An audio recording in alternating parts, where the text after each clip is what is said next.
Hey there everyone, this is Michael Dougal, the Nootropic Reviewer, and during this video you're going to learn about the many side effects that come along with taking the nootropic supplement Yohimbine HCl. This is a product that I've been using on and off for over 10 years, but truthfully I have reduced my intake of Yohimbine over time due to the many side effects that are associated with it. And it's super interesting because the way I was introduced to Yohimbine was I was looking for a supplement that would help me to lean out, and I mean like achieve levels of leanness that my body was not comfortable with or used to. And for most men, of course, depending on your genetics, it would be achieving levels of body fat below 10%. So when you're about 10%, then you should have shoulder striations, you should have a 4-pack, maybe even a 6-pack. Yohimbine can help you get there. Yohimbine specifically targets that stubborn body fat area. So fat cells are comprised of alpha receptors and beta receptors, and what these stubborn body fat cells are in the alpha receptors. And when you consume Yohimbine, what happens is it kind of attacks the fat cell. It gets right into those alpha receptors and makes it possible for you to extract fat out of the fat cell, get it into the bloodstream, and be able to burn off. So that's the reason why I started taking Yohimbine, was because of the fact, like with most people, when they're losing weight, they hit a plateau and then they're looking for a supplement which can help them get that little extra boost to help them get past that plateau. The other reasons why people often use Yohimbine is for better mood and also for increased sexual performance. And like with most stimulants, it may help with energy. That's really what Yohimbine is, or that's the class of supplements that I would put it in. You'll feel a boost of alertness, you'll feel aroused, you'll feel a little bit more mindful of everything after you start ingesting Yohimbine. And so it has similarities to caffeine in some ways, but not in many others. For example, with Yohimbine, the anxiety is ever so present, and that's the very first side effect that I'll want to talk about. And it's probably the reason why 80% plus of people that use Yohimbine don't have a good experience with it. In this read over here, somebody mentioned that they actually had to leave the gym because they were feeling so anxious after Yohimbine ingestion. You see, with anxiety, it comes in a lot of different forms. Some people get worried, they get concerned, they procrastinate. I find with Yohimbine, I seem to bite my nails a lot more. My body's a little bit more likely to shake, which I know sounds scary, and I'm a little bit nervous in conversations, but I'm not so nervous to the point that I can't approach people, because what happens is, like any stimulant, your motivation is high, and Yohimbine at the same time actually does improve your mood. And this is the most mysterious thing about Yohimbine, that you can often consume it and achieve a little bit of a euphoria. You feel very optimistic, all of a sudden you're confident, but then at the same time it's kind of paired with a little bit of anxiety. And this is kind of like a constant throughout the several hours after you ingest Yohimbine when it's working. But like caffeine, for example, when you ingest it, you typically feel good for a couple of hours, but then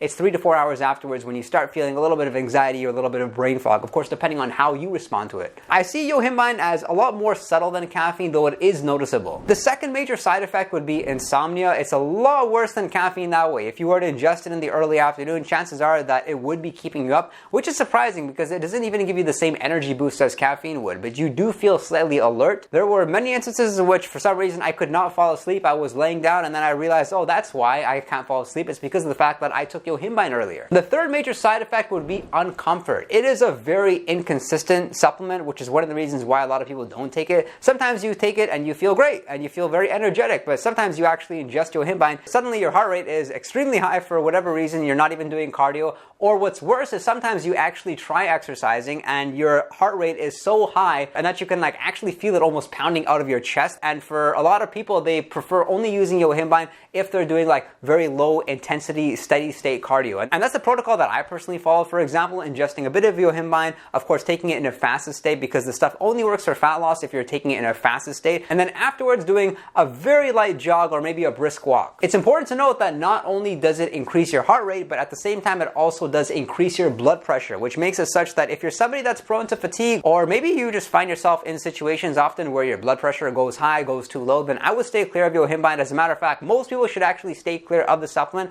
unless you really know what you're doing and you're taking the proper dosage. Fourth side effect that comes along with taking Yohimbine is actually bloating, surprisingly. So this is the tricky thing with Yohimbine, is that even though it may actually help to lean you out, during the process of you ingesting Yohimbine, you are bloated, which makes it such that it's really masking your fat loss. So what that looks like is, for example, maybe you're very close to finishing your diet, but you've got 2 weeks left. So you decide to grind it out and you're using Yohimbine to help you achieve that level of leanness that you want. Now what happens is, during those 2 weeks when you're on your calorie deficit and you're using Yohimbine, you actually aren't able to see any visible changes, because the moment you start ingesting Yohimbine, for most people, they actually do retain more water. And then let's say you're using Yohimbine for about 2 weeks straight, then you stop using Yohimbine. About 3 days afterwards, that's when all the extra bloat would start to shed, and you'll actually see what you look like as far as the vascularity and having all those cuts. It's a great feeling. And so a lot of people give up on Yohimbine very early because they figure it's not working. I will warn you, you, not even for fat loss, but even if you're using this as a nootropic supplement, you want to try it fasted. Maybe you want to try it later on in the day, like 2 hours after a meal. See how you feel, see how you respond to it if you're in a calorie deficit, see how you respond to it in a calorie surplus, because it can do some interesting things. Because surprisingly, I've actually had some very productive stretches of time, making a lot more money, achieving better things in my life when I was using Yohimbine every day. It really does depend on the type of work that you personally do. For instance, in sales, I used to do a lot of door knocking or driving around, and I really loved Yohimbine because it gave me that euphoria, that confidence to go out and actually approach people, and I still found that my recall was good while being stimulated. Though now, because of the fact that I do a lot of work at home, I don't really see the need to actually use Yohimbine specifically for cognition and for productivity, because of the fact that anytime you're ingesting stimulants, you have to understand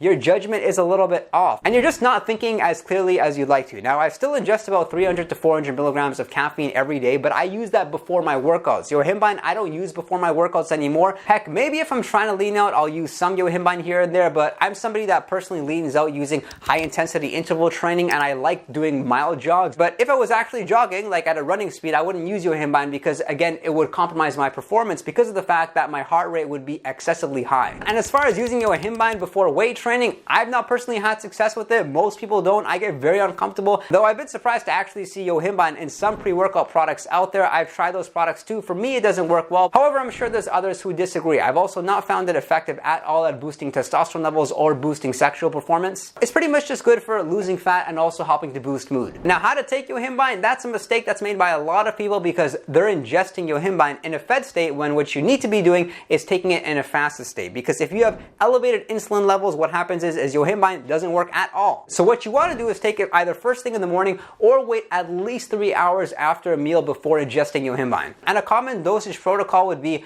taking 0.2 milligrams per each kilogram of body weight. So this would mean that a 175-pound individual that's 80 kilograms would be consuming 0.2 milligrams per kilogram, and that ends up being 15.9 milligrams per day. However, don't you dare go ahead and take that serving the first time you ingest it. No, take something like 2 milligrams or 3 milligrams, because likely you're going to at least feel it, and you're going to notice if you respond positively or negatively to it. Most people are going to respond negatively to it, unfortunately. Like the last time that I personally took Yohimbine HCl was about 3 weeks ago. These capsules are 2.5 milligrams, but I did not go up to the 5 or 6 capsules. I probably just took 1 or 2 capsules because that was enough for me to actually notice it working. And it's important to note that, say if I were taking 15 milligrams a day and then I took 3 months off and I went back on Yohimbine, I would not jump straight into the 50 milligrams per day. I would slowly work my way up, again, because it is such a strong supplement. And there's fortunately a growing body of evidence showing that it does in fact work. Like in this study over here, what happened was they gave Yohimbine to soccer players. One group was given Yohimbine and they actually saw a significant amount of fat mass that was lost after playing soccer. What are your thoughts on this very controversial supplement? Leave it in the comment section below. Be sure to subscribe, drop a like if you did get value from this video, and if you'd like to chat with me one-on-one, you can do so over on Patreon, and visit our Discord server. We have a 24/7 chat room where we're answering questions